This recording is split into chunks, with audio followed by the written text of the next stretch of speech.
Juste après les infos, on va écouter les Black Eyed Peas. Il y aura les sondages du matin qui arrivent aussi.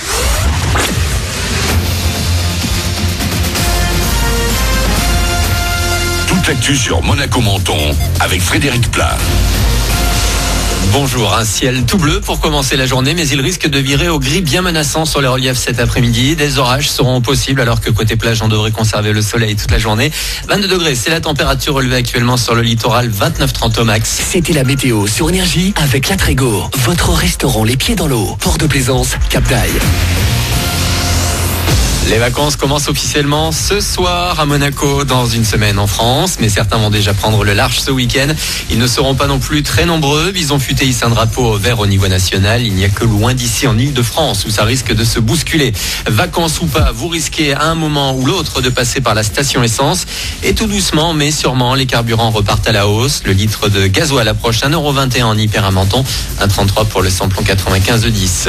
Dure réalité pour l'État monégasque. Il va devoir payer 150 millions d'euros. Décision de justice hier à la faveur de Caroli Imo. Ce promoteur italien s'était lancé en 2014 dans la construction d'un complexe immobilier et commercial sur l'esplanade des pêcheurs. Un protocole avait été signé, mais 4 ans plus tard, le chef du gouvernement Serge Tell a décidé d'interrompre le projet. Il craignait que le nouvel aménagement du site perturbe l'organisation des Grands Prix. Un abus de pouvoir pour le tribunal suprême sur ce dossier. Et c'est donc 10% du budget de l'État qui va devoir être versé en indemnité pour le préjudice. Aucun recours n'est possible. Du mieux, mais très léger avec les derniers chiffres du chômage. Après une envolée en avril, il y avait donc du mieux, mais tout de même une petite baisse de 0,3% du nombre d'inscrits en mai. Ça fait 82 600 personnes sur les listes de Pôle emploi dans les Alpes-Maritimes. Les moins de 25 ans sont toujours les plus touchés.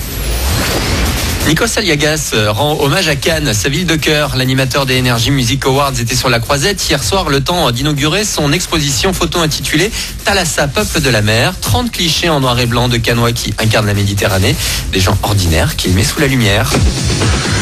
Une fois encore, ce sont les autres que je mets dans la lumière, mais ceux-là, j'ai pas l'habitude de les mettre dans la lumière publiquement, en tous les cas, parce qu'en général, je reçois des artistes ou des chanteurs. Là, je remets peut-être juste à sa juste place celui qui est d'ici, celui qui regarde la mer, celui qui nourrit sa famille avec ses mains, celui qui ne cherche pas le crépitement des photographes, justement, et celui qui m'accepte aussi pour que je puisse le photographier.